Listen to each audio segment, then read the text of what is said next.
Hi everyone, and welcome to Abbey Research Reads. In this edition, we're talking about It Didn't Start With You by Mark Wolynn, which is a treatise on generational trauma in families.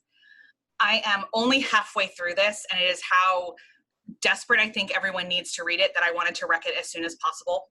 I'm only halfway through it because there's a lot in it, and I'm taking my time with it. It is both an academic work about neuroscience and a counseling book and a journaling opportunity about your own story.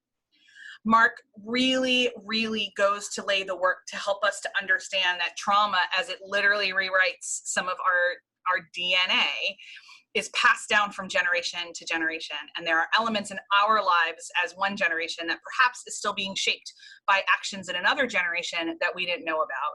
So the incredible importance of knowing your family and understanding the connections between family and understanding what history is and all of those things.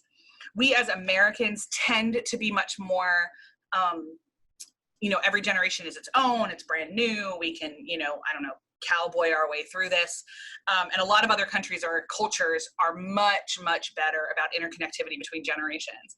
And what Mark is arguing for is that we all have to advocate for interconnectivity between generations because no one stands on their own. No generation, no family within a family unit stands on their own, and we all have to understand what's happening within them. If you're a nerd like me, who really loves kind of the science and explaining of the science, he literally goes into gene studies and he does a lot of that.